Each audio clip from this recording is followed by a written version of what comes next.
আকাশবাণী আগরতলা। স্থানীয় সংবাদ পড়ছি চন্দন লেখাপাল। এখনকার বিশেষ বিশেষ খবর হলো, ঊনকোটি জেলার সবকটি তহসিল কাছারিতে আজ থেকে ই অফিস ব্যবস্থাপনা চালু হয়েছে। ফের ট্রেন লাইনে ভূমিধস, লামডিং বদরপুর রুটে ট্রেন চালানো বন্ধ। প্রধানমন্ত্রী নরেন্দ্র মোদী বলেছেন, যে কোনো দেশেরই নিজের স্বার্থে গুরুত্বপূর্ণ খনিজ, প্রযুক্তি এবং সরবরাহ শৃঙ্খলকে অস্ত্র হিসেবে ব্যবহার করা উচিত নয়। ত্রিপুরা ফুটবল অ্যাসোসিয়েশন পরিচালিত ঘরোয়া দ্বিতীয় ডিভিশন লিগ ফুটবল প্রতিযোগিতায় ঐকতান যুব সংস্থা অপরাজিত চ্যাম্পিয়ন এবং বীরেন্দ্র ক্লাব রানার্স হয়েছে। এবারে আসছে বিস্তারিত সংবাদে।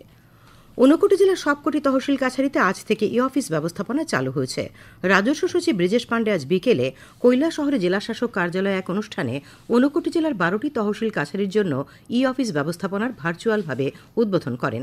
এই অনুষ্ঠানে উপস্থিত ছিলেন জেলাশাসক ড তমাল মজুমদার, গ্রামোন্নয়ন দপ্তরের অতিরিক্ত সচিব কুন্তল দাস, অতিরিক্ত জেলাশাসক এল দার্লং সহ মহকুমা শাসক এবং বিডিওগণ। এই উপলক্ষে ঊনকোটি জেলায় ভারত সরকারের স্বচ্ছতা অভিযানের রূপায়ণ অগ্রগতি বিষয়ে পর্যালোচনা বৈঠক আজই অনুষ্ঠিত হয়। পরে এক সাক্ষাৎকারে রাজস্ব সচিব শ্রী পাণ্ডে বলেন, রাজস্ব বিভাগের অন্যতম গুরুত্বপূর্ণ সরকারি কার্যালয় তহসিল। এখানে এই অফিস ব্যবস্থাপনা চালু হবার ফলে সরকারি কাজে আরও গতি আসবে বলে তিনি আশা প্রকাশ করেন। ফের ট্রেন লাইনে ভূমিধস, ফলে লামডিং বদরপুর রুটে আজ পুনরায় ট্রেন চলাচল বন্ধ করে দেওয়া হয়েছে। এনএফ রেলওয়ের পক্ষ থেকে জানানো হয়, লামডিং ডিভিশনের মুপা ডিহাকো রেল স্টেশনের মাঝে পাহাড় লাইনে ধস পড়েছে। এই ভূমিধস সরানো না পর্যন্ত এই লাইনে ট্রেন চলাচল বন্ধ থাকবে। যাত্রীদের সুবিধার্থে গুয়াহাটি, লামডিং, বদরপুর, শিলচর ও আগরতলা রেল স্টেশনে হেল্প ডেস্ক চালু করা হয়েছে। লাইনে ভূমিধস পড়ায় আগরতলা থেকে যেসব যাত্রী ট্রেন নিয়ন্ত্রণ করা হয়েছে সেগুলি হল গতকালের কলকাতা আগরতলা এক্সপ্রেস ট্রেন। ট্রেনটিকে গুয়াহাটিতে যাত্রা বিরতি করা হবে। ট্রেনটির যাত্রা গুয়াহাটি থেকে আগরতলা পর্যন্ত বাতিল করা হয়েছে। আজকের নির্ধারিত আগরতলা আনন্দবিহার তেজস রাজধানী এক্সপ্রেস ট্রেনটি আজকের পরিবর্তে আগামীকাল সন্ধ্যে 6টায় রওনা দেবার কথা। ত্রিপুরার ঐতিহ্যবাহী খার্চি উৎসবের আজ পঞ্চম দিন। 1607 খ্রিস্টাব্দে রাজা ত্রিলোচনের হাত ধরে শুরু হওয়া চতুর্দশ দেবতার পূজা আজও চলছে সাড়ম্বরে। সময়ের সঙ্গে সঙ্গে আধুনিকতার ছোঁয়ায় উজ্জ্বল হয়ে উঠেছে জাতি জনজাতির অন্যতম এই উৎসব খার্চি। একটি প্রতিবেদন। ত্রিপুরার খয়েরপুরের ঐতিহ্যবাহী খার্চি পূজা উদযাপিত হচ্ছে ভক্তি, বিশ্বাস ও একতার বার্তা নিয়ে। চতুর্দশ দেবতার আরাধনাকে কেন্দ্র করে আয়োজিত এই উৎসব এখন এক সার্বজনীন মিলন মঞ্চে পরিণত হয়েছে। রাজ্য ও বহিরাজ্যের নানা প্রান্ত থেকে ভক্তরা আসছেন এই মেলায়। সকলের মুখে একটাই ভাবনা, আধ্যাত্মিক শান্তি ও সামাজিক ঐক্যের স্পর্শ। প্রত্যেক বছরই আসে, দেখতেছি প্রায় 15-20 বছর ধরে। মেলাটা তো অনেক চেঞ্জেস হয়েছে গত কয়েক বছরে। এখন দেখতে পাচ্ছি অনেক মডার্নাইজেশন হয়েছে, পরিকাঠামো কিছুটা উন্নত হয়েছে। যেমন আগে তো এই যে মন্দির প্রাঙ্গণটা এতটা উন্নত ছিল না, এখন অনেকটা উন্নত হয়েছে এবং আশেপাশে পরিকাঠামো অনেকটা উন্নত হয়েছে। কৃষ্ণমালা মঞ্চে প্রতিদিন সন্ধ্যায় পরিবেশিত হচ্ছে লোকনৃত্য, ভক্তিগীতি ও উপজাতি সংস্কৃতির নানান দিক।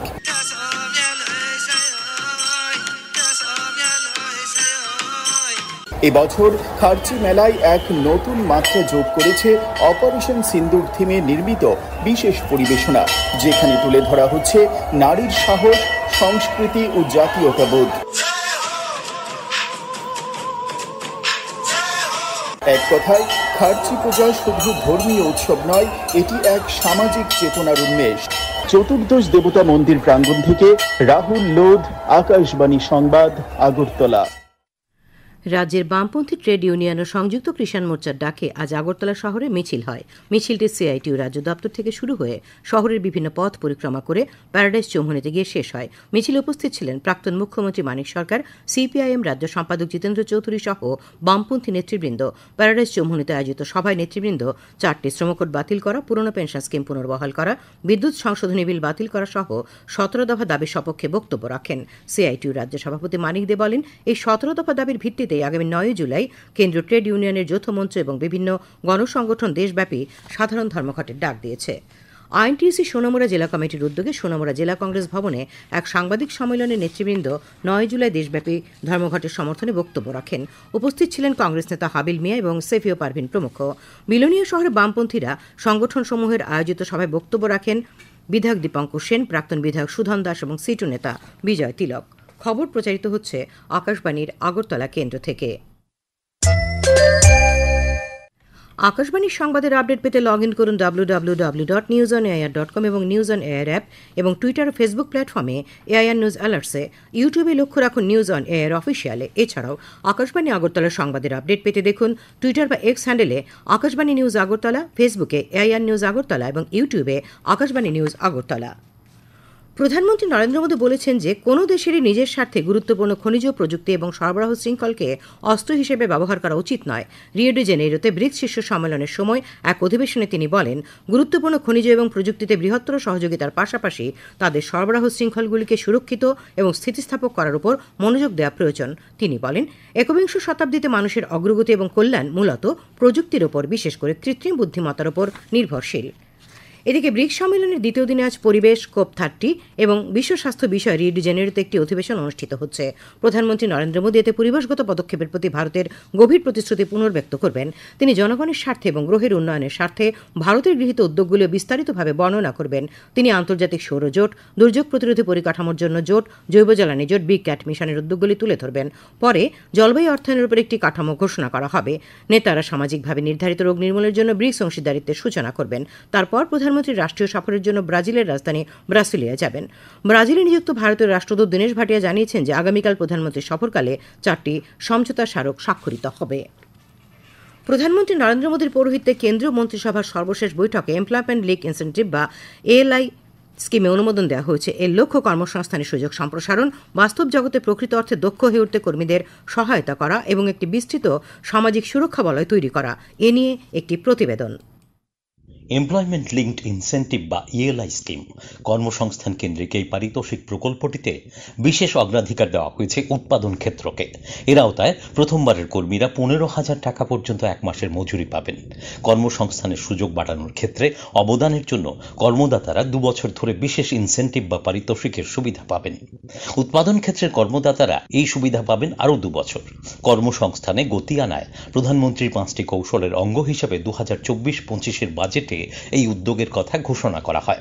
সামগ্রিকভাবে তখন 4 কোটি 10 লক্ষ তরুণ তরুণীর দক্ষতায়ন সহ বিভিন্ন বিষয় নিশ্চিত করার জন্য 2 লক্ষ কোটি টাকা বাজেট বরাদ্দ করা হয়েছিল। দুভাগে রূপায়ণ পরিকল্পনায় একদিকে কর্মীরা গুরুত্বের আওতায় থাকবেন, অন্যদিকে উৎপাদন ক্ষেত্রে কর্মসংস্থান বাড়ানোর ব্যাপারেও থাকবে বিশেষ নজর। এই সুবিধার ঘোষিত মেয়াদ চলতি বছরের 1 আগস্ট থেকে 2027-এর 31 জুলাই।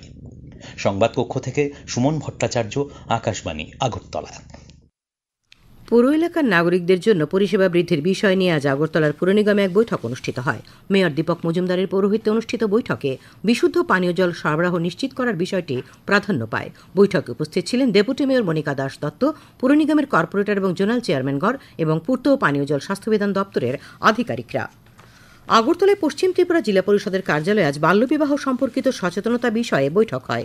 বৈঠকে উপস্থিত ছিলেন পশ্চিম ত্রিপুরার জেলা শাসক ডক্টর বিশাল কুমার, পশ্চিম ত্রিপুরা জেলা পরিষদের সভাধিপতি বিশ্বজিৎ শীল সহ বিভিন্ন দপ্তরের আধিকারিকরা। বৈঠকে জেলা শাসক বাল্যবিবাহ রোধের সচেতনতা বৃদ্ধির ওপর গুরুত্ব আরোপ করেন। প্রদেশ কংগ্রেসের উদ্যোগে আজ আগরতলায় চলতি জনগণের মধ্যে বিভিন্ন প্রজাতির গাছের চারা বিতরণ করা হয়। বিশ্ব পরিবেশ দিবস উদযাপনের অঙ্গ হিসেবে এই কর্মসূচি হাতে নেওয়া হয়েছে বলে জানান কংগ্রেস নেতৃবৃন্দ। সোনামুড়া মহকুমা হাসপাতালে আজ এক রক্তদান শিবিরের আয়োজন করা হয়। শিবিরে চিকিৎসক, নার্স ও স্বাস্থ্যকর্মীদের মধ্যে 21 জন স্বেচ্ছায় রক্তদান করেন। আসন্ন আদমশুমারির সময় স্বগণনার জন্য একটি বিশেষ ডেডিকেটেড ওয়েব পোর্টাল উপলব্ধ থাকবে। এটি 2027 সালের আদমশুমারির উভয় পর্যায়ের জন্য উপলব্ধ। সামাজিক মাধ্যমে ভারতের রেজিস্ট্রার জেনারেল এবং আদমশুমারি কমিশনার বলেছেন যে এটি দেশের প্রথম ডিজিটাল আদমশুমারি হবে এবং ইংরেজি, হিন্দি এবং আঞ্চলিক ভাষায় মোবাইল অ্যাপ ব্যবহার করে তথ্য সংগ্রহ করা হবে। এতে আরও বলা হয়েছে যে গণনাকারী এবং তত্ত্বাবধায়করা তথ্য সংগ্রহের জন্য তাদের নিজস্ব মোবাইল ডিভাইস ব্যবহার করবেন। এই আদমশুমারি 2টি পর্যায়ে পরিচালিত হবে। প্রথম পর্যায়ে আবাসন তালিকা এবং আবাসন শুমারি 2026 সালের এপ্রিল থেকে শুরু হবে। দ্বিতীয় পর্যায়ে করা হবে জনসংখ্যা গণনা। খেলার খবর। ত্রিপুরা ফুটবল অ্যাসোসিয়েশন পরিচালিত ঘরোয়া দ্বিতীয় ডিভিশন লিগ ফুটবল প্রতিযোগিতায় ঐকতান যুব সংস্থা অপরাজিত চ্যাম্পিয়ন এবং বীরেন্দ্র ক্লাব রানার্স হয়েছে। উমাকান্ত মিনি স্টেডিয়ামে আজ নৈশালকে অনুষ্ঠিত খেলায় বীরেন্দ্র ক্লাব ও নবোদয় সংঘের শেষ খেলা গোলশূন্য ড্র হয়। ফলে গোলের হিসেবে বীরেন্দ্র রানার্স হয়। পরে চ্যাম্পিয়ন দলের হাতে ট্রফি ও প্রাইজ মানি তুলে দেন মুখ্যমন্ত্রী professor doctor Manik Saha. Runners দলকেও trophy ও প্রাইজ মানি দেওয়া হয়। আবহাওয়া। আগামী 24 ঘন্টায় পশ্চিম সিপাহীজলা, গোমতী ও দক্ষিণ জেলায় ভারী বৃষ্টিপাতের সতর্কতা জারি করেছে আবহাওয়া দপ্তর। তাছাড়া রাজ্যের সব জেলায় বিক্ষিপ্তভাবে বৃষ্টিপাতের সম্ভাবনা রয়েছে। আগামীকাল দিনের সর্বোচ্চ তাপমাত্রা 32 ডিগ্রি সেলসিয়াস এবং সর্বনিম্ন 26 ডিগ্রি সেলসিয়াসের কাছাকাছি থাকতে পারে। আজ দিনের সর্বোচ্চ তাপমাত্রা ছিল 29.9 ডিগ্রি সেলসিয়াস এবং সর্বনিম্ন 25.9 ডিগ্রি সেলসিয়াস। শেষ করার আগে খবরের বিশেষ অংশগুলি আরেকবার। ঊনকোটি জেলার সবকটি তহসিল কাছারিতে আজ থেকে ই অফিস ব্যবস্থাপনা চালু হয়েছে। ট্রেন লাইনে ভূমিধসের ফলে লামডিং বদরপুর রুটে ট্রেন চলাচল বন্ধ। প্রধানমন্ত্রী নরেন্দ্র মোদী বলেছেন, কোনো দেশেরই নিজের স্বার্থে গুরুত্বপূর্ণ খনিজ, প্রযুক্তি এবং সরবরাহ শৃঙ্খলকে অস্ত্র হিসেবে ব্যবহার করা উচিত নয়। ঘরোয়া দ্বিতীয় ডিভিশন লিগ ফুটবল প্রতিযোগিতায় ঐকতান যুব সংস্থা অপরাজিত চ্যাম্পিয়ন এবং বীরেন্দ্র ক্লাব রানার্স হয়েছে। স্থানীয় সংবাদ আজকের মতো এখানে শেষ হলো। পরবর্তী বাংলা স্থানীয় সংবাদ শোনা যাবে আগামীকাল সকাল 7:35 মিনিটে।